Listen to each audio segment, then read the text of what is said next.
एक महाराज जी वृंदावन में थे, तो वो रोज शाम को प्रवचन करते थे। तो एक दिन प्रवचन करते हुए ठाकुर जी के रूप का वर्णन कर रहे थे। बोले ठाकुर जी भांडीर वन में गैया चराने जाते हैं, पीताम्बरी पहन करके जाते हैं, मोर मुकुट पहनते हैं, कानों में ऐसे कुंडल पहनते हैं, आदि आदि सब रूप का वर्णन कर रहे थे।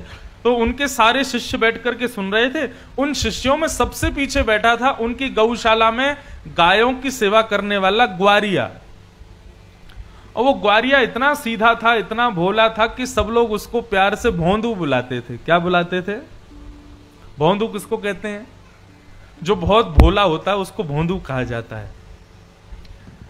तो गुरुदेव तो प्रवचन करते थे, लेकिन भोंदू जो था ना, उसको ऐसा लगता था कि गुरुजी कोई 2-3 हजार साल पुरानी कथा नहीं सुना रहे हैं, शायद रोज ऐसी लीला होती है वृंदावन में और गुरुजी हमारे उसी को सुना रहे हैं।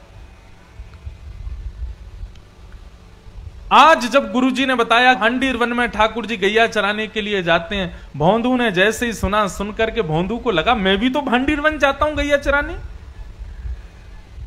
अरे उसी भांडीर वन में मैं भी गैया चराने जाता हूं और गुरुजी बता रहे हैं उसी भांडीर वन में ठाकुर जी गैया चराते हैं, लेकिन मुझको तो कभी दिखे नहीं।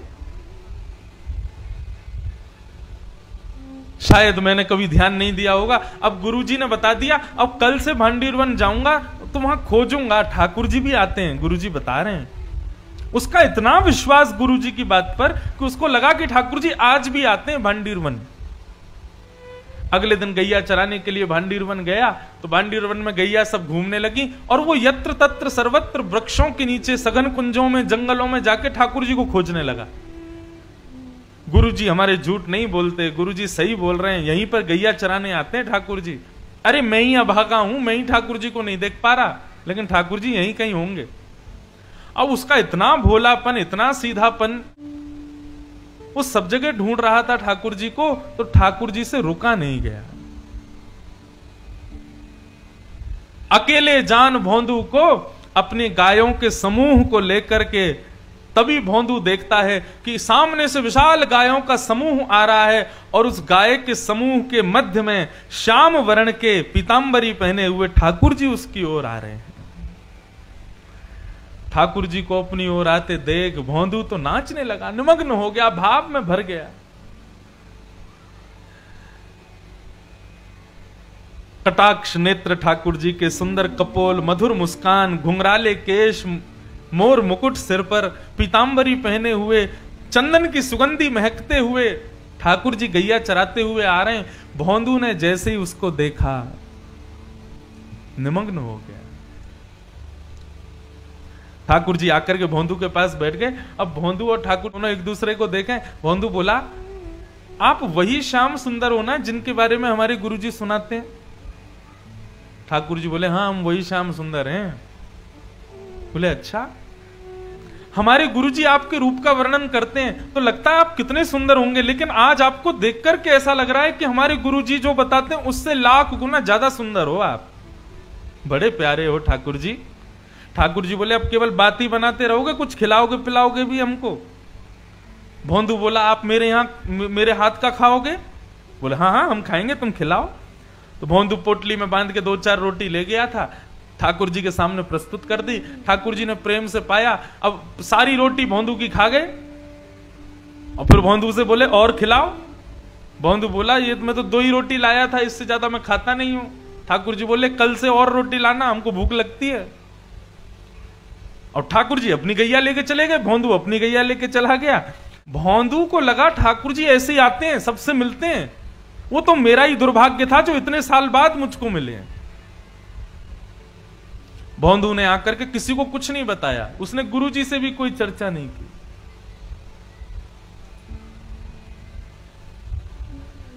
दूसरे दिन जैसे ही भोंदू जाने लगा,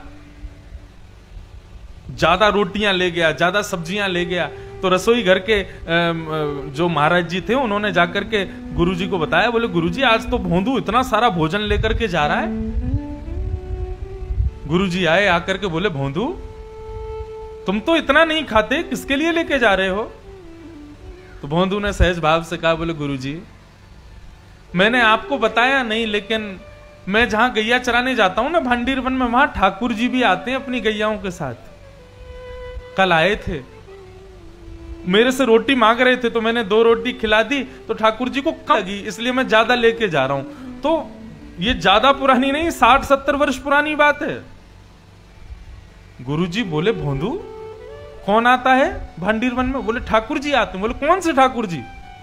बोले वही ठाकुर जी जिनकी आप कथा सुनाते हो।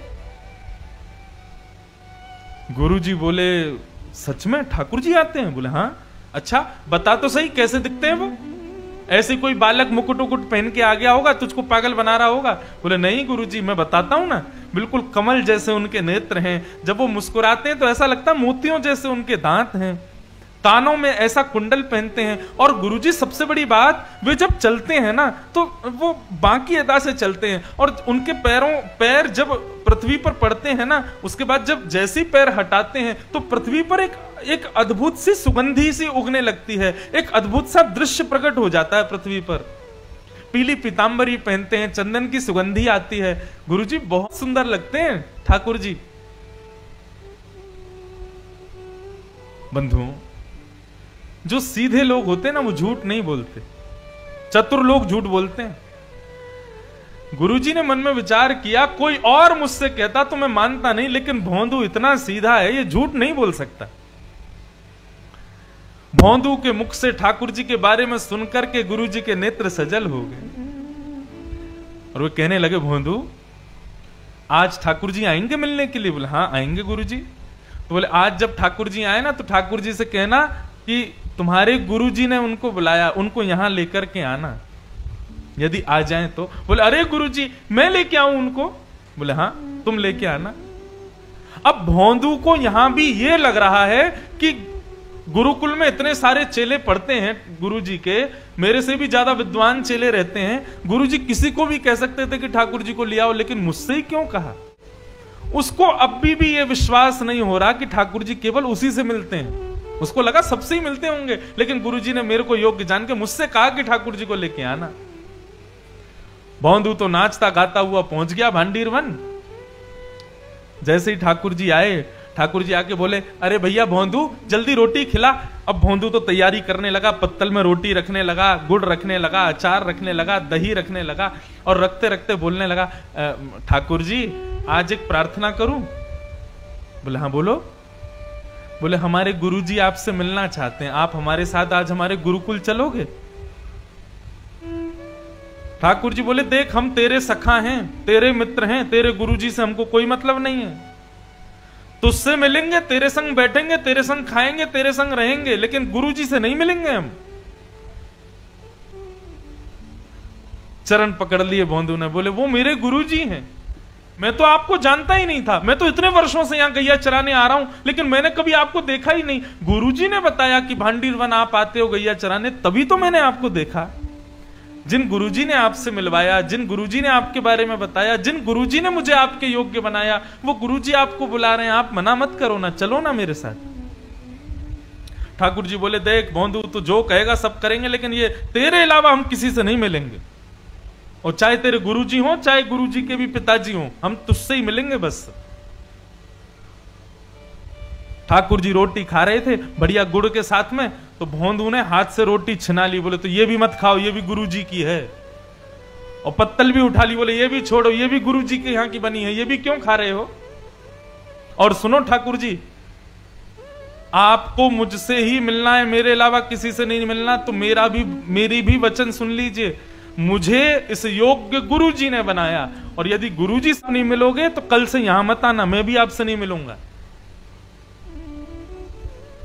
ठाकुर जी बोले तू अभी जानता नहीं है, बड़े बड़े लोग त्रिलोकी नाथ के दर्शन के लिए हिमालय पर जाके तपस्या करते हैं, तब जाके मेरा दर्शन मिलता है, और हम तेरे सामने इतनी सहजता से बैठे, तू कह रहा कल से मिलेगा नहीं?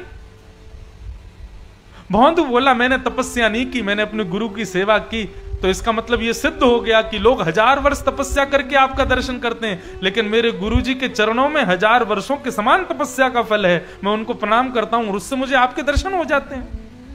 ऐसे गुरु को क्यों नहीं मिलोगे आप? ठाकुर जी बोले गुरुजी से नहीं मिलेंगे। तो फिर भोंदू बोला ठीक है, तो आज से मेरी आपकी कट्टी, कल से मत आना यहां पे, मेरे गुरुजी के नहीं तो फिर मेरे भी नहीं आप।